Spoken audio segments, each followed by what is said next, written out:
There's a really annoying chapter in the Bible, Proverbs 31. You know, it's a little bit annoying. And basically, it's the blue, you know, yeah, it's just filled with all these verses about who could be that woman. I mean, she's like so perfect, right? And it was annoying to me because I just felt like, who could be her? And then there's this one verse in there, Proverbs, the verse 15, it says, she rises while it is yet night.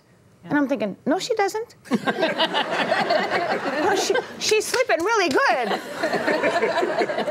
And then when I really began to study that verse, I realized that it doesn't have as much to do with the time of day that you get up, but rather when darkness and pain and calamity are around, she rises. Yeah, that's right. And so I feel like with this woman of faith that we're stepping into that territory right now. We're actually rallying a group of women who understand what it is to rise in the midst of adversity and challenge, rather than point and blame and cast fault on other people, choose to rise. And so for me, 8 years ago, I was diagnosed with breast cancer and began that journey. And I had to make the decision in the midst of that to be the she that rises instead of looking at why did this happen or I wish it, you know, it hadn't, or any of that, but rather in the midst of that to make the decision to be the she that rises, to lift the sword of his word and fight the fight with the weapon that he's given me, which is his word.